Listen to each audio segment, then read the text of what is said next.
नमस्कार, महाराष्ट्र टीवी 24 में मैं रितेश बोरकर। पूरे देश में जिस तरीके से कोरोना वायरस बढ़ रहा है, लेकिन इस कोरोना वायरस को बढ़ाने में हमारे भारत देश की जनता भी कम पीछे नहीं है। किस तरीके से कोरोना वायरस बढ़ा रही है। कुंभ के मेले में तो आम जनता ने ही कोरोना वायरस को बढ़ाया, लड़ने के बदले कोरोना वायरस को बढ़ाते गए, जिसके कारण कई लोगों की मौत भी गई। ठीक है, ये बात तो अलग हो गई, लेकिन हमारे नेता भी कहीं पीछे नहीं रहे। नेता लोगों ने भी चुनाव के वक्त कलकत्ता हो गया, आसाम हो गए, पौंडीचेरी में भी अपने प्रचार, अपनी सभा में अपने भाषण सुनने के लिए लोगों को इकट्ठा किए। वहाँ पर भी कोरोना वायरस आज इस तरीके से फैल गया है, कई लोगों की मौत हो रही है। ये वीडियो भी आप जरूर देखिए किस तरीके से देश में लॉकडाउन लगा है। लेकिन हमारे नागपुर शहर के मोइनपुरा में हमने कल देखे, कुछ दिनों से वहाँ पर ईद की खरीदारी करने के लिए कई लोग आ रहे थे और ख़रीदी कर भी रहे थे। वक्त दुकानें चालू रहने के कारण दूसरे लोग भी वहाँ पर आके खरीदारी करते थे, और अगर उनको लगा कुछ समय में कि हमको भूख लगी है, नाश्ता लगा, तो लोग वहाँ पर आके वो नाश्ता भी करते थे। लेकिन सबसे पहली बड़ी बात यह है कि वहाँ पर जो छोटे दुकानदार हैं, इनके पास सामग्री कहाँ से आ रही थी।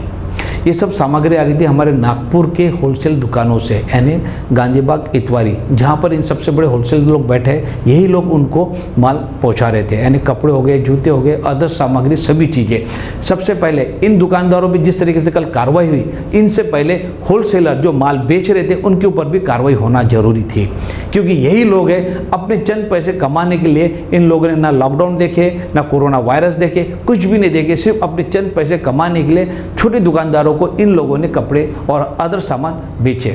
मैं सरकार से सबसे पहले ये कहूँगा, होलसेलरों पर भी जिस तरीके से कल छोटे दुकानदारों पर कार्रवाई, उस तरीके से होलसेलर जो माल बड़े लेवल पे बेचते हैं उनके ऊपर भी सख्त कार्रवाई होनी चाहिए।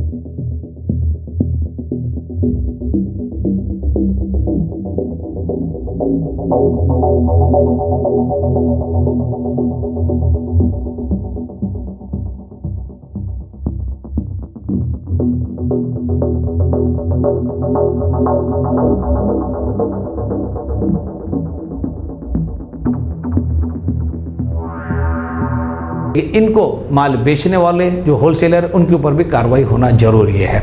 आज पूरे देश में तीसरे स्टेज आ गया है, उससे लड़ना भी हमको जरूरी है। लेकिन जिस तरीके से कुंभ के मेले में और चुनाव के समय हमने देखे लोगों को, और ईद है, कल की ईद है, और लोग खुलेआम खरीदारी करते हुए नजर आए, ये भी हमारे देश के लिए, हित के लिए अच्छी बात नहीं है।